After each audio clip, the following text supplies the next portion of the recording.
This is the beginning of part 2 of our module on callable bonds and swaptions, which discusses the mechanics, pricing, and certain applications of callable bonds and swaptions from a trader and end-user perspective. We remind you that this part 2 contains chapters 3 and 4 of the module, with chapter 3 reviewing a standard pricing model for swaptions, and chapter 4 introducing a standard pricing model for callable bonds. This chapter 3 reviews the standard pricing models for swaptions, focusing mostly on the European alternative.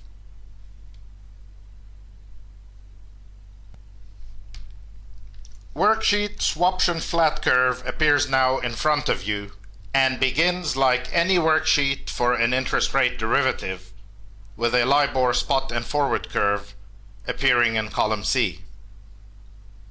Here, as you can see, the curve is assumed to be completely flat at 6%.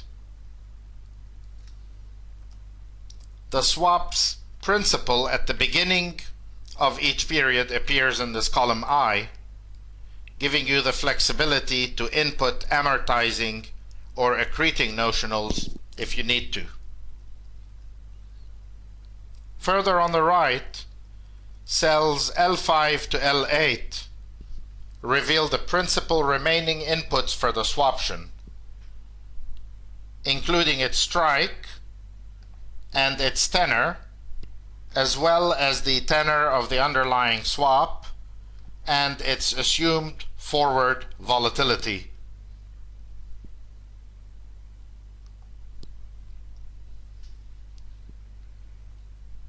Cell L12 derives the rate for an interest rate swap starting on the expiration date of the option, i.e. a forward start swap, and having a maturity equal to the maturity of the swap underlying the swaption, 5 years.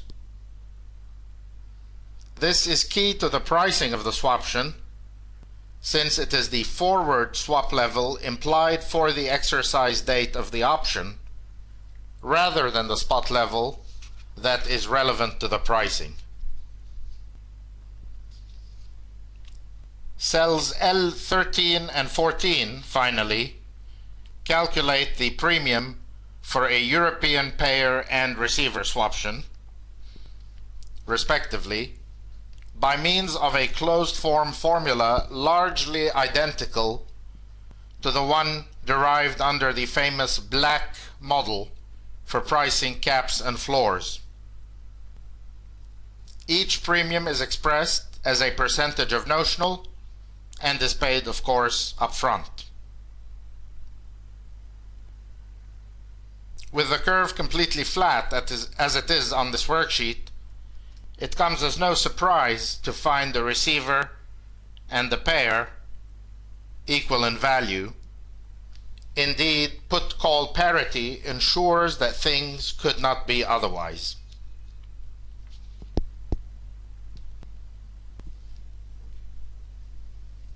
We ask you to illustrate the potential arbitrage if the payer was worth 4% upfront, while the receiver was worth only 3.75% upfront.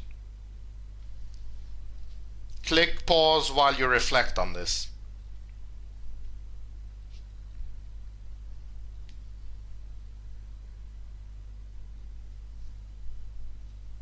Hopefully, you have figured out that the correct strategy involves first, selling the payer for 4% upfront. Second, buying the receiver for 3.75 upfront. And third, very importantly, offsetting this position by entering a 5-year pay-fixed swap starting in 2 years. This has put 25 basis points up front in the pocket of the arbitrageur, the difference between the upfront premiums, and leaves him completely hedged regardless of the future level of swap rates, as we show next. If in 2 years' time the swap rate is below the strike, the arbitrageur exercises the receiver swaption and is perfectly hedged. The payer, of course, would expire worthless. Alternatively, if in 2 years' time the swap rate is above the strike, Bank 1 exercises the payer swaption, but the arbitrageur is still, quite visibly, perfectly hedged.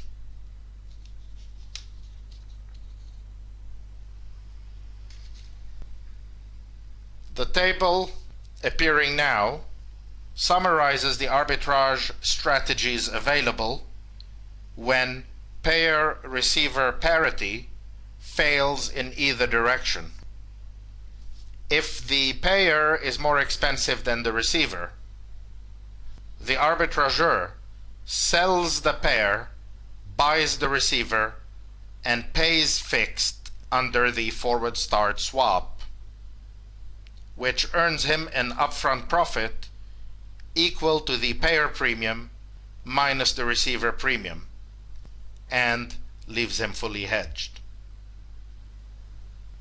If the receiver is more expensive than the payer, the arbitrageur sells the receiver, buys the payer, and receives fixed under the forward start swap, which earns him an upfront profit equal to the receiver premium minus the payer premium, and again leaves him fully hedged.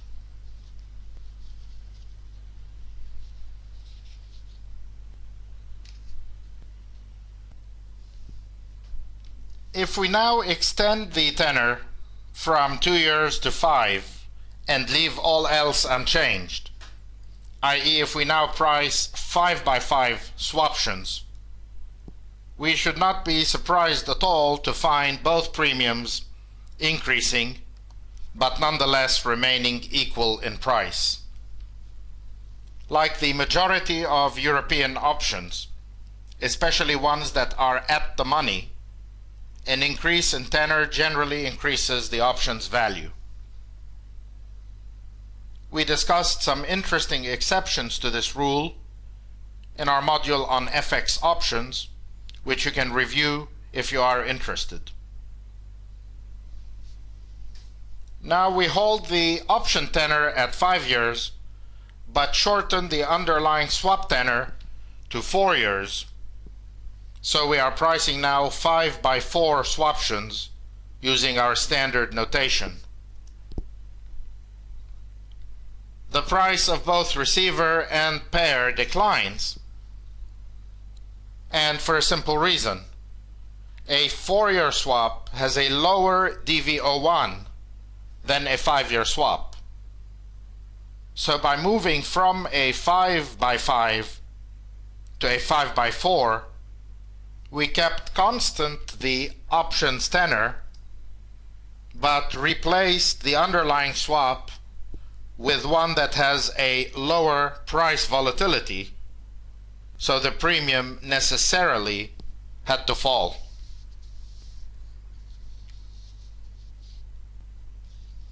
Indeed, if we shorten the underlying swap's tenor enough, e.g. to 2 years only, i.e. if we price a 5x2, the premium becomes even cheaper than the one for the 2x5 with which we started this discussion. The 5-year option may be 2.5 times longer than the original 2-year swaption, but its underlying is now a 2-year swap whose price volatility or DV01 or modified duration is far less than that of a 5-year swap, so much so as to more than offset the longer option tenor. We emphasize that we are still using a flat curve assumption and that matters could be quite different if we used another curve shape.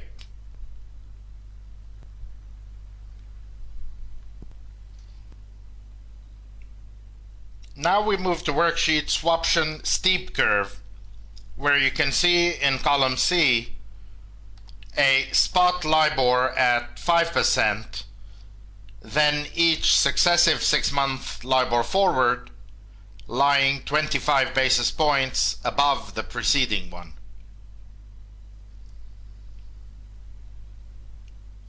Note first that the 2x5 forward swap now lies at 7.0520%. If we continue pricing swaptions with a strike of 6% as before, we definitely will not find the payer and the receiver equal in value any longer, since the payer would now be significantly in the money against the much higher forward rate, and the receiver equally significantly out of the money against the same forward rate. Indeed, we see that the payer, costing around 6.4%, is worth some 2.5 times more than the receiver, costing a mere 2.44%. An increase in vol, for example, to 40%, would of course benefit both instruments, and vice versa for a drop in vol, for example, to 20%.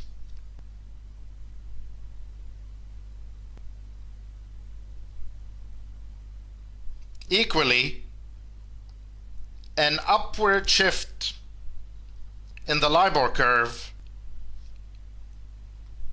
would, as expected, increase further the payer's value,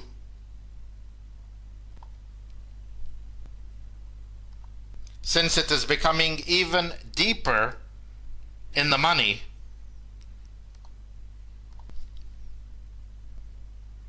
and reduce further the value of the receiver, which becomes even deeper out of the money.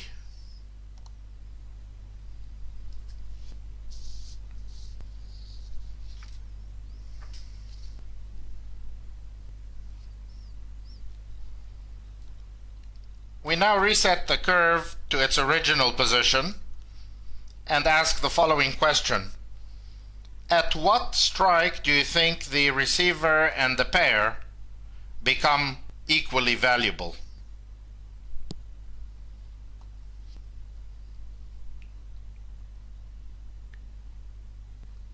Trial and error guides us slowly to a level somewhere above 7%,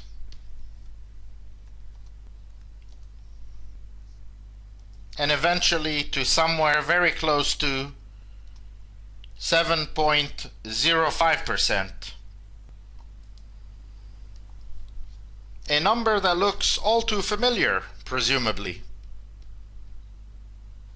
Indeed, it is our friend, the 2x5 forward start swap, and our other friend, Mr. Put-Call Parity, rears its head one more time, ensuring mathematically that the two instruments converge in value exactly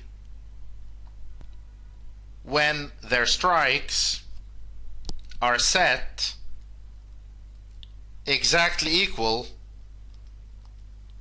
to this forward swap level.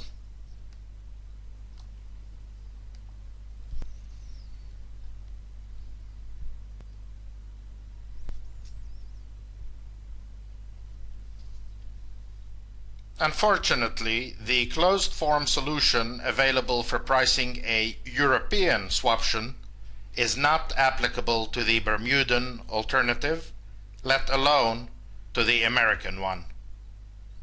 And this is true of both the constant maturity swaption version and the remaining maturity swaption version. Numerical solutions are required in these instances, typically involving binomial or trinomial trees, similar to ones we used in our module on FX options. We will not be illustrating these techniques in this chapter on swaptions, but we will illustrate at least the binomial technique in the next chapter for the pricing of callable bonds. This completes this chapter 3.